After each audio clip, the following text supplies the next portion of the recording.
त्रेता युग का वह काल जब धरती पर धर्म और अधर्म के बीच महासंग्राम चल रहा था। श्री राम, जो धर्म के प्रतीक थे, अपनी अर्धांगिनी सीता को रावण के चंगुल से मुक्त कराने हेतु वानर सेना के साथ युद्ध की तैयारी कर रहे थे। परंतु उस समय रावण ने छलपूर्वक माता सीता का अपहरण कर उन्हें लंका ले जाकर अशोक वाटिका में बंदी बना दिया था। अशोक वाटिका रावण के महलों से अलग एक सुरम्य स्थान, परंतु माता सीता के लिए वह एक बंधन का वन था। वहां फूल खिले थे, पक्षी गा रहे थे, परंतु उनमें वह माधुर्य नहीं था जो राम की उपस्थिति में होता। सीता जी वहां एक वृक्ष के नीचे बैठी रहती, अपनी आंखों से श्री राम की ओर आंस लगाए, मन में केवल एक संकल्प लिए, लंका का अन्न और जल नहीं ग्रहण करना। यह कोई साधारण व्रत नहीं था, यह तपस्या थी। यह धर्म के प्रति नारी की अडिग निष्ठा थी। माता सीता का यह त्याग केवल धरती तक सीमित नहीं रहा, स्वर्ग तक इसकी गूंज पहुंच गई। स्वर्गलोक में जब ब्रह्मा जी ने यह सुना कि सीता ने अन्न और जल का त्याग कर दिया है, उनका हृदय व्याकुल हो उठा। उन्होंने चिंतन किया, यदि सीता माता निर्जल और निराहार रहेंगी तो उनका शरीर दुर्बल हो जाएगा और रावण यह मानेगा कि उसकी जीत हो गई है। यह धर्म की पराजय होती। ब्रह्मा जी ने तुरंत देवराज इंद्र को बुलाया। देवराज इंद्र, स्वर्ग के अधिपति, विजयी सेनाओं के नायक, उस दिन ब्रह्मा के सामने एक विनीत सेवक की भांति खड़े थे। ब्रह्मा बोले, हे इंद्र, मैं एक दिव्य खीर तैयार कर रहा हूं। यदि माता सीता उसे ग्रहण करें तो उन्हें 10,000 वर्षों तक भूख नहीं लगेगी।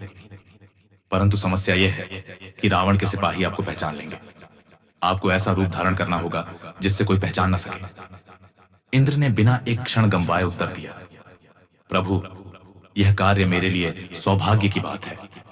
मैं सर्प बनकर जाऊंगा, कोई मुझे न पहचान पाएगा, न संदेह करेगा। ब्रह्मा जी ने आशीर्वाद दिया और इंद्र ने सर्प का रूप धारण किया।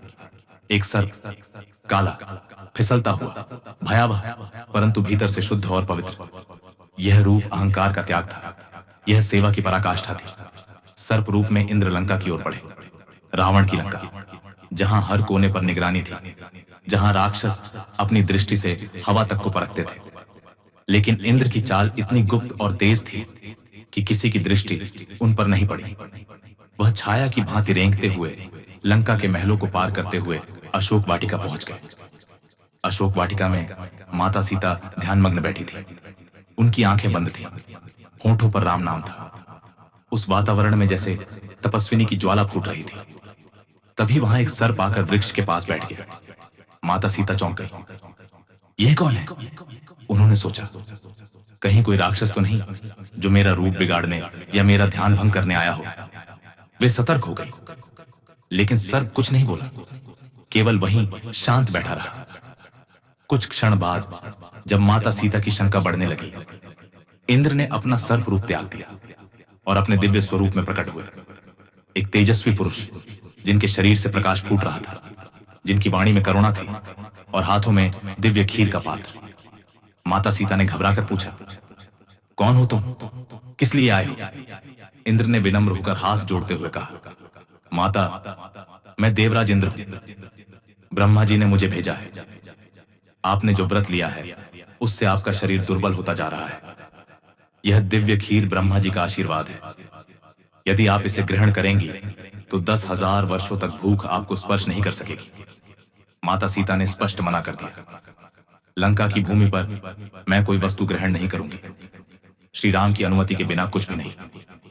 इंद्र बोले, माता, यह खीर लंका की नहीं है, यह ब्रह्मा जी की बनाई हुई है। इसे ग्रहण करना तप का अपमान नहीं, उसकी रक्षा है। यदि आप दुर्बल हो गई तो यह अधर्म की जीत होगी। यह खीर यज्ञ का प्रसाद समझकर ग्रहण कीजिए। माता सीता के नेत्रों से अश्रुधारा बह निकली। उनके मन में संघर्ष था, व्रत की दृढ़ता और धर्म की रक्षा। उन्होंने श्री राम का ध्यान किया, अपनी अंतरात्मा से पूछा, क्या यह स्वीकार करना उचित होगा? कुछ क्षण के मौन के बाद माता सीता ने खीर का पात्र अपने हाथों में लिया। वह खीर दिव्यता से भरी थी, उसमें तप, श्रद्धा और देवताओं का आशीर्वाद समाहित था। उन्होंने उसे यज्ञ की भांति ग्रहण किया, न स्वाद के लिए न भूख के कारण, बल्कि धर्म की मर्यादा की रक्षा के लिए। जैसे ही खीर उन्होंने ग्रहण की, अशोक वाटिका में एक दिव्य प्रकाश फैला। वृक्षों ने अपने पुष्प गिरा दिए, पक्षियों ने मधुर स्वर में गान किया और हवाओं में एक अद्भुत सुगंध भर गई। यह दृश्य इतना दिव्य था कि स्वर्ग के देवगण भी उसे देखकर नतमस्तक हो गए। इंद्र ने पुनः माता को प्रणाम किया और सर्प रूप में लंका से निकलकर स्वर्ग लौट गए। माता सीता अब पहले से भी अधिक तेजस्विनी थी। उनके भीतर भक्ति की शक्ति के साथ देवताओं का आशीर्वाद भी था। इस कथा से हमें यह शिक्षा मिलती है कि जब नारी धर्म की रक्षा हेतु अडिग रहती है, तो स्वयं देवता भी विनम्र सेवक बनकर उसकी सहायता करते हैं। माता सीता केवल एक स्त्री नहीं थी, वह प्रेम, त्याग, तप और आत्मबल की मूर्त प्रतिमा थी। अगर आपको यह रोमांचक पौराणिक कथा प्रेरणादायक लगी हो, तो कृपया इसे लाइक करें, अपने मित्रों के साथ शेयर करें और ऐसे ही और दिव्य प्रसंगों के लिए सब्सक्राइब करना न भूलें। जय श्री राम।